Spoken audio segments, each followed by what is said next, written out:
നമസ്കാരം, സാറ്റർഡേ ന്യൂസിലേക്ക് സ്വാഗതം. കോഴി വ്യാപാരികൾ നടത്തുന്ന സമരത്തെ തള്ളിക്കളഞ്ഞ് വ്യാപാരി വ്യവസായി ഏകോപന സമിതി. സമരം ചില സ്ഥാപിത സംഘടനകളുടെ താൽപര്യം മാത്രമെന്ന് സംസ്ഥാന സെക്രട്ടറി ജോബി വി ചുങ്കത്ത്. കോർപ്പറേറ്റ് കമ്പനികൾക്ക് ഉന്നത വിദ്യാഭ്യാസ സ്ഥാപനങ്ങൾ നടത്താമെന്ന നിലപാട് ആശങ്കയോടെയാണ് പ്രൈവറ്റ് കോളേജ് ടീച്ചേഴ്സ് കാണുന്നതെന്ന് അസോസിയേഷൻ. ഗണേശോത്സവത്തെ വരവേൽക്കാൻ ജില്ല ഒരുങ്ങുന്നു.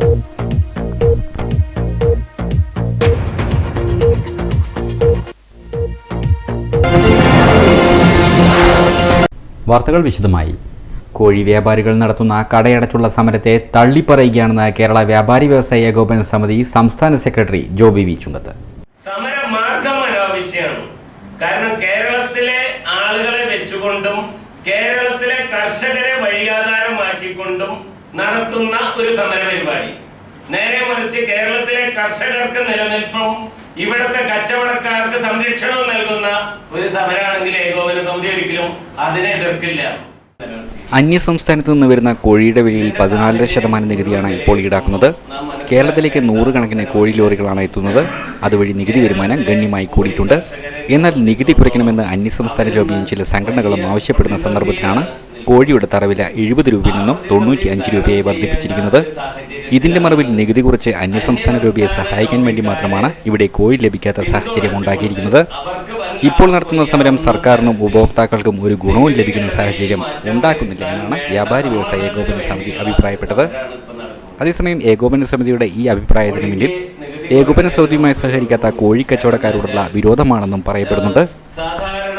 വാർത്താ സമ്മേളനത്തിൽ വ്യാപാരി വ്യവസായ ഏകോപന സമിതി സംസ്ഥാന സെക്രട്ടറി ജോബി വി ചുങ്കത്ത്, നേതാക്കളായ PMM ഹബീബ്, UM നാസർ, സിംസൺ എന്നിവർ സംസാരിച്ചു. കോർപ്പറേറ്റ് കമ്പനികൾക്ക് ഉന്നത വിദ്യാഭ്യാസ സ്ഥാപനങ്ങൾ നടത്താമെന്ന നിലപാട് ആശങ്കാജനകമാണെന്ന് private college teachers association. Unaided മേഖലയെ വേണ്ടതിലുമധികം ശക്തമായി പ്രോത്സാഹിപ്പിച്ചുകൊണ്ട് എയ്ഡഡ് മേഖലയും സർക്കാർ മേഖലയും തകർക്കുന്ന രീതിയിലുള്ള നയ പ്രഖ്യാപനങ്ങൾ വരുന്നു. ഏറ്റവും അടുത്ത് നമ്മൾ കണ്ടത് കേന്ദ്ര മാനവശേഷി വകുപ്പിൻ്റെ തീരുമാനമെന്ന് പറയുന്നത് വിദ്യാഭ്യാസത്തിനെ, ഉന്നത വിദ്യാഭ്യാസ മേഖലയെ ക്വാളിറ്റി പരിശോധിപ്പിക്കാനാണ് എന്നുള്ള പേര് പറഞ്ഞുകൊണ്ട് കോർപ്പറേറ്റ് മേഖലയിലേക്ക് തുറന്നു കൊടുക്കുന്ന രീതിയിലേക്ക് കൂടെ കാര്യങ്ങൾ പോകുന്നു. കമ്പനീസ് ആക്ടിൻ്റെ കീഴിലേക്ക് ഉന്നത വിദ്യാഭ്യാസ മേഖല രജിസ്റ്റർ ചെയ്യുന്ന രീതിയിലേക്കുള്ള കാര്യങ്ങളടക്കം നടക്കാൻ പോകുന്നു എന്നാണ്. വിദേശ സർവകലാശാലകൾ നാട്ടിലെ ഉന്നത വിദ്യാഭ്യാസ മേഖലയിലേക്ക് കടന്നു കയറാൻ ശ്രമിക്കുന്നു. ഇതോടൊപ്പം സ്വയംഭരണ സ്ഥാപനങ്ങൾ എന്ന ലെവലിൽ സ്വകാര്യ വ്യക്തികളും സ്ഥാപനങ്ങളും കച്ചവടക്കണ്ണുമായി വിദ്യാഭ്യാസ രംഗത്തേക്ക് കടന്നു വരികയും ചെയ്യുന്നു. സർവകലാശാല മേഖലയിലാവട്ടെ ഒട്ടേറെ ചർച്ചകൾക്കും പഠനങ്ങൾക്കും ശേഷം നടപ്പിലാക്കിയ CBCSS അട്ടിമറിക്കാനുള്ള ആസൂത്രിതമായ നീക്കങ്ങൾ നടക്കുകയാണ്. ആശങ്കയോടെയാണ് സർവകലാശാല മേഖലയിലെ മാറ്റങ്ങളെ അധ്യാപക സമൂഹം നോക്കിക്കാണുന്നതെന്ന് ഇവർ വിശദീകരിച്ചു. AKPCTAയുടെ ഈ വർഷത്തെ സംസ്ഥാന പ്രവർത്തക ക്യാമ്പ് ഓഗസ്റ്റ് 31, സെപ്റ്റംബർ 1 തീയതികളിൽ പാലക്കാട് മുണ്ടൂർ IRTC ക്യാമ്പസിൽ വെച്ച് നടക്കുന്ന കാര്യവും ഇവർ വിശദീകരിച്ചു.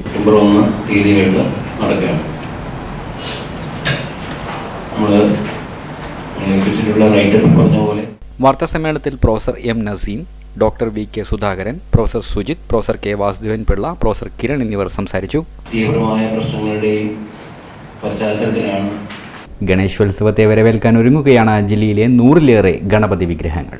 ഗണപതി വിഗ്രഹങ്ങളുടെ ചാരിറ്റിയിലേക്ക് നീങ്ങുകയാണ് നഗരം. മൂത്താന്തരയിലെ പല കേന്ദ്രങ്ങളിലായി വിഗ്രഹ നിർമ്മാണം അവസാന ഘട്ടത്തിലാണ്. പേപ്പർ പൾപ്പിൽ നിർമ്മാണം പൂർത്തീകരിച്ച വിഗ്രഹങ്ങൾ പല നിറങ്ങളിൽ പലതരങ്ങളിൽ കണ്ണിന് കാഴ്ചയുടെ സുഖം പകരുന്നു. മൂഷിക വാഹനായ ഗണപതി, സിംഹവാഹകൻ, മയിൽ വാഹകൻ, അങ്ങനെ വിനായകന്മാരുടെ നീണ്ട നിര തന്നെയാണ് ഒരുക്കിയിരിക്കുന്നത്. ഉയരത്തിലും ഈ പ്രത്യേകതകളെല്ലാമുണ്ട്. ചെറിയ ഗണപതി വിഗ്രഹങ്ങൾ മുതൽ 18 അടി വലിപ്പമുള്ള വിനായക വിഗ്രഹങ്ങൾ വരെ ഇവിടെയുണ്ട്. 300-ലേറെ ഗണേശ വിഗ്രഹങ്ങളാണ് ഇത്തവണത്തെ നിമജ്ജന ഘോഷയാത്രയ്ക്ക് വേണ്ടി തയ്യാറാക്കിയിരിക്കുന്നത്. നിർമ്മാണം പൂർത്തീകരിച്ച ഗണേശ വിഗ്രഹങ്ങൾ താമസിയാതെ നഗരത്തിന്റെ പല കേന്ദ്രങ്ങളിലേക്കും കൊണ്ടുപോകും. വിനായക ചതുർത്ഥി വരെ പൂജയും പ്രാർത്ഥനയും ഏറ്റുവാങ്ങാൻ 20 വർഷം മുമ്പ് ചെറിയ രീതിയിൽ തുടങ്ങിയ ശോഭയാത്രയാണ് ഇന്ന് വളരെ വിപുലമായ രീതിയിൽ ആഘോഷിക്കുന്നത്. നദികളിൽ ഗണപതി വിഗ്രഹം നിമജ്ജനം ചെയ്യുമ്പോൾ ഉണ്ടാവുന്ന പാരിസ്ഥിതിക പ്രശ്നങ്ങൾ മറികടക്കാൻ പേപ്പർ പൾപ്പ് കൊണ്ടുള്ള നിർമ്മാണത്തിന് കഴിയുന്നുണ്ട്. ഇന്നു മുതൽ പല കേന്ദ്രങ്ങളിലും ഗണേശ പൂജയ്ക്ക് തുടക്കമാവും. സെപ്റ്റംബർ 10-നാണ് നിമജ്ജന ഘോഷയാത്ര നടക്കുക. പാലക്കാട് ഗണേശ വിഗ്രഹ നിമജ്ജന ശോഭയാത്ര സെപ്റ്റംബർ മാസം 9, 10 തീയതികൾ നടക്കുന്നു. അതിനോടനുബന്ധിച്ച് 3 മാസക്കാലങ്ങളായി 3 അടി മുതൽ 16 അടി വരെയുള്ള വിഗ്രഹങ്ങളാണ് നിർമ്മാണം ചെയ്യുന്നതിലൂടെ അത് പേപ്പർ പഴുപ്പിലാണ്. ഇപ്പോൾ നമ്മൾ കൽപ്പാത്തി പുഴയിൽ നിമജ്ജനം ചെയ്യാൻ പോകുമ്പോൾ 1 മണിക്കൂറിനുള്ളിൽ എല്ലാം നിമജ്ജനം അരിഞ്ഞു പോകുന്നതാണ്. അതുകൊണ്ട് മറ്റൊരു ബുദ്ധിമുട്ടോ മറ്റുള്ള കാര്യങ്ങളൊന്നും ആർക്കും ഇല്ല. നമ്മൾ ഒരു മാസം ചെയ്യുന്നത് ഏറ്റവും ഇവിടെ മൂത്താന്ധ്ര ശ്രീ കാച്ചനകുളം ഭഗവതി ക്ഷേത്രത്തിന് മുന്നിൽ നിന്നുള്ള 18 അടി വിഗ്രഹമാണ് ഇവിടെ നിമജ്ജിച്ചിട്ടുള്ളത്. 10 ദിവസത്തെ പൂജയാണ്. ഓരോ ദിവസങ്ങളും നല്ല വിശേഷപ്പെട്ട ഭജനകളും പ്രസാദവട്ടും അന്നദാനങ്ങളും ഗംഭീരമായി ഇവിടെ നടക്കുന്നുണ്ട്. വർഷാവർഷം നടക്കും. ഈ വർഷത്തെ 20ാമത്തെ വർഷമാണ് ഇത് പരിപാടി നടക്കുന്നത്. മൊത്തം 300 വിഗ്രഹങ്ങളോടുണ്ട് പാലക്കാട്. കേരളത്തിലെ മുഴുവൻ ഭാഗങ്ങളിലും സപ്ലൈ ഉണ്ട്. പാലക്കാട് നഗരത്തിൽ മാത്രം 170 വിഗ്രഹങ്ങളോളം നിമജ്ജനം ചെയ്യും. വരുന്ന സെപ്റ്റംബർ 9-ാം തീയതി 10-ാം തീയതി കാലത്ത് ഒറ്റമുടി ശ്രീ കാച്ചനകുളം തിരുവിലക്കൽ ഭഗവതി ക്ഷേത്ര മൈതാനത്തിൽ നിന്നാണ് ഇത് പുറപ്പെടുന്നത്. 170 വിഗ്രഹങ്ങളോളം ഇതിൽ അണിനിരത്താറുണ്ട്.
പട്ടികജാതി വിദ്യാർത്ഥികൾക്കുള്ള ജില്ലയിലെ അംബേദ്കർ അവാർഡുകൾ വിതരണം ചെയ്തു. ഭാരതത്തിന് അഭിമാനകരമായ നേട്ടങ്ങൾ കൊണ്ടുവരാൻ BK ആരതിക്കും C സിംനയ്ക്കും കഴിയട്ടെ എന്ന് ജില്ലാ കളക്ടർ K രാമചന്ദ്രൻ പറഞ്ഞു.